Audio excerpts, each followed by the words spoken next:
It's November 28th of 2023. And recently I had a conversation online. Oh, wow, that's wild. A conversation online. And I jumped into a conversation that Melanie Mitchell Wexler, my guest on here, was in. And the conversation was about a change that LinkedIn is making to free LinkedIn users. Melanie, how you doing? I'm doing great, Teddy. Thank you so much. I'm excited to be able to talk about this. So let's see, how long have you been here? Let me tell the audience, because I can tell the audience. How long has Melanie been on LinkedIn? She got on LinkedIn oh my God, all the way back in January of '08. I That would be know. 2008 for those who are looking at this. Yes. Right. It was maybe, I don't know, not quite a year old at that point, LinkedIn, but it was close. So I remember the job. I remember us being told, like, we got to get on this platform. Because I mean, had no clue what I was doing, but I got on LinkedIn. Is actually LinkedIn started in March 2003.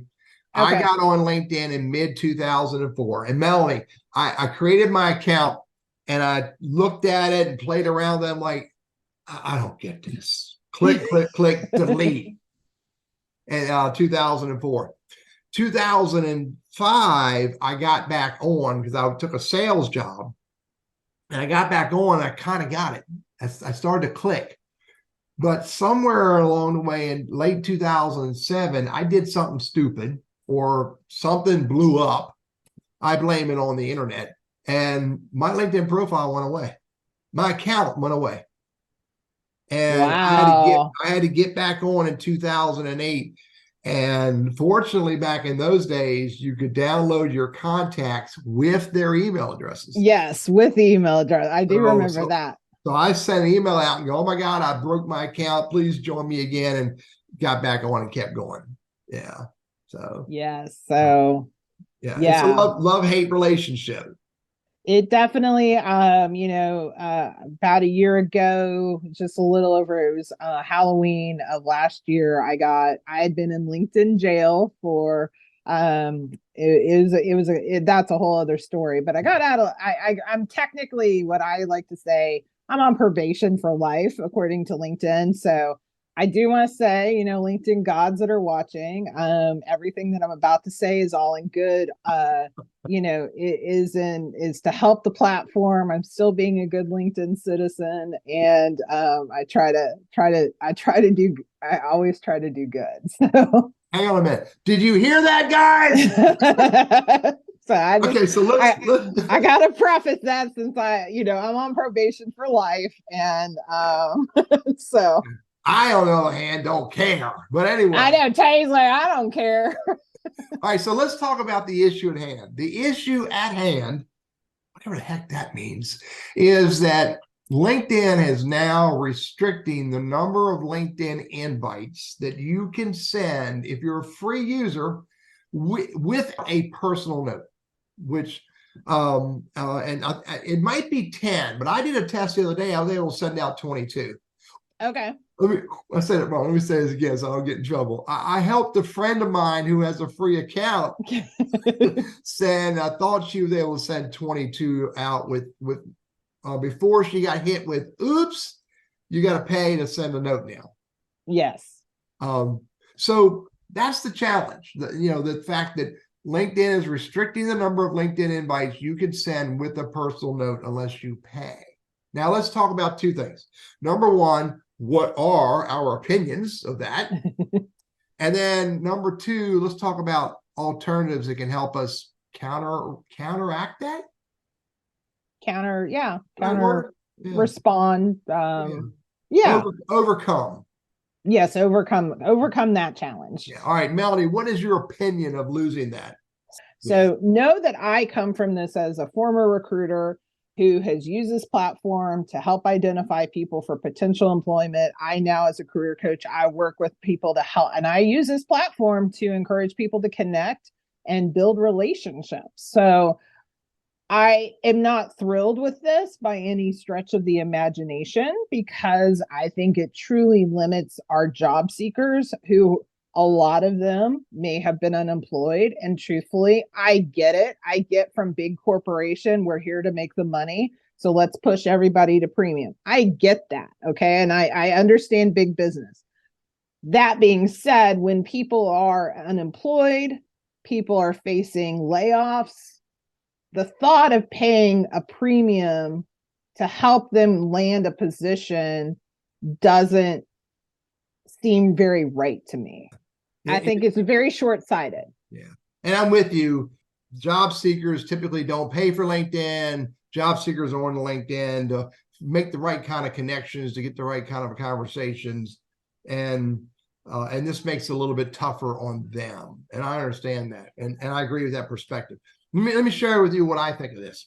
And I'm with you in all that. What I see this is, LinkedIn's a social networking site. You do not walk up to a stranger and hand them your business card without saying something. That is just rude for humans to do that. And I feel it's the same thing as a LinkedIn invite. For me to send a LinkedIn invite out to you and not give you some context of why I'm doing it, without saying hello to you, Melanie, and great, whatever the words are I should be saying, I perceive that as simply rude. And if LinkedIn truly wants to build as if they haven't already, the world's largest, most successful, most dynamic and appreciated social networking site, I threw in the appreciated part because I think they need to hear that.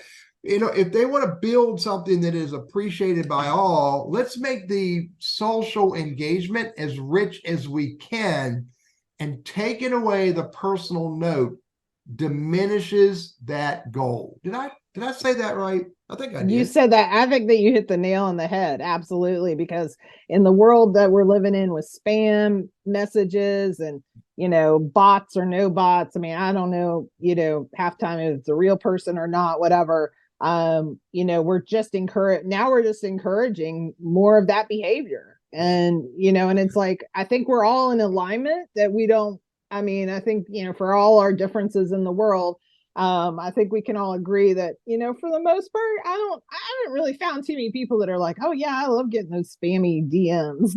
Like, it's the highlight of my day. It's like, thank God I got that, I've done my fair share of like Clubhouse social audio rooms, LinkedIn audio rooms. Haven't really had anybody ever say, yeah, no, I got that and I signed up right away for that, that changed my life.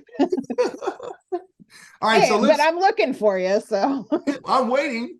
All right, so let's turn the conversation over to something.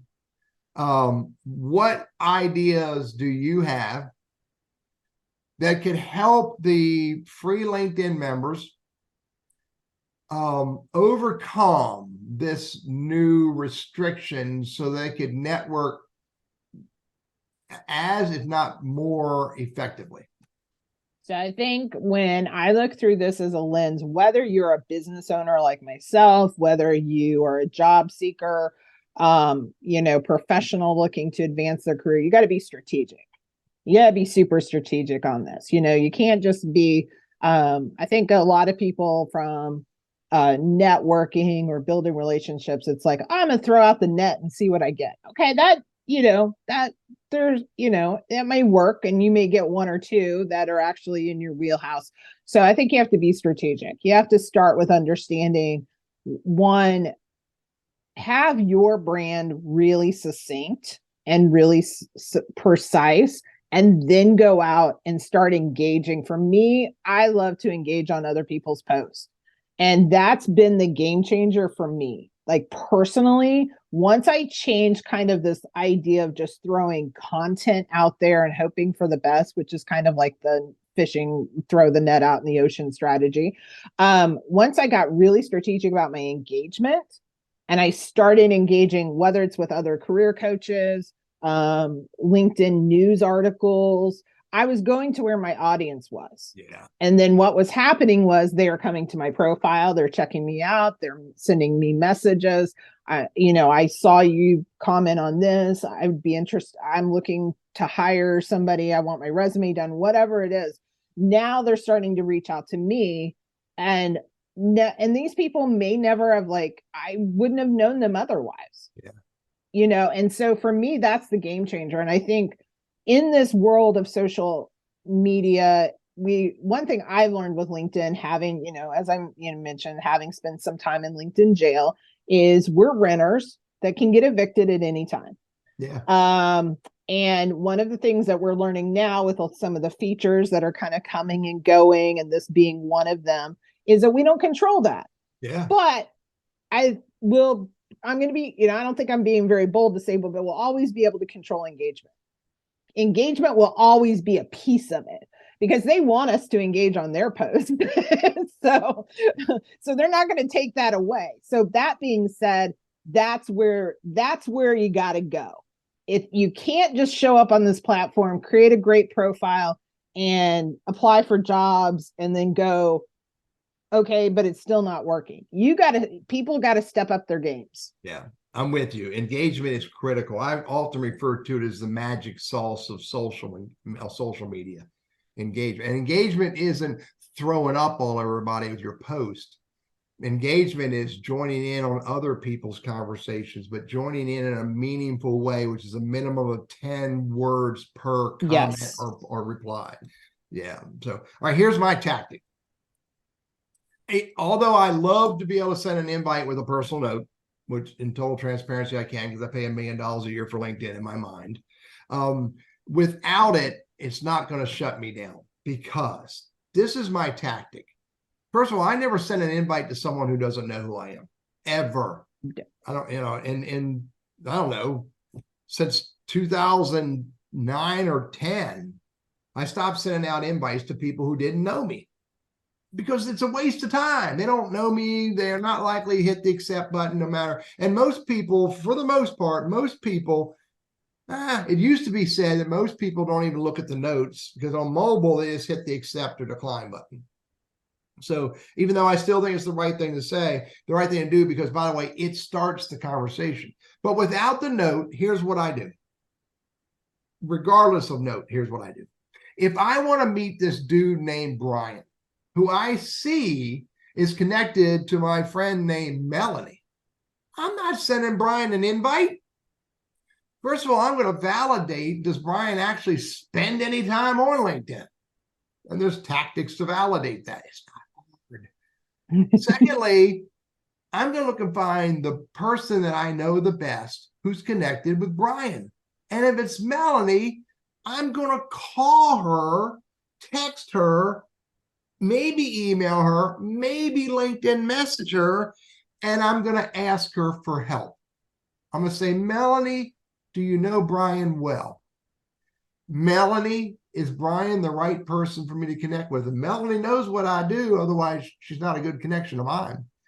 And then I'm going to say, if so, which assumes the answers were yes. And I'm going to ask her to message Brian with a text message, an email, maybe a LinkedIn message, copy me on it, and tell Brian, you need to meet this dude named Teddy. I love it. That's the style, with or without the personal note, because now Brian will know me. When I send him that invite, the fact that Melanie or whoever my good friend is told him to connect with me, he's going to hit the accept button. And then he's likely to do the next thing, which is even more important. He's likely to take a phone call, an email, or a LinkedIn message and have a conversation with me. Yeah, that I absolutely love it. It gives me some new perspective as well, and taking that to the next level. So I appreciate that. But I absolutely, I think that we have to, it may sound like a little extra time, but that's also why you got to be strategic and about like who on your list do you really, need to like, is that person like, is it an A, B, we both come from sales background. So is it an A person, a B person, or a C person? I don't necessarily need to talk to the C people right now unless I need to maybe get to the A, but I'm going to shoot for my A's, maybe my B's, but you got to narrow that down. You got to be focused on, you got to be strategic on who you got to talk to. Yeah, absolutely. We're not out here to connect with every Tom, Dick, and Harry on LinkedIn. No.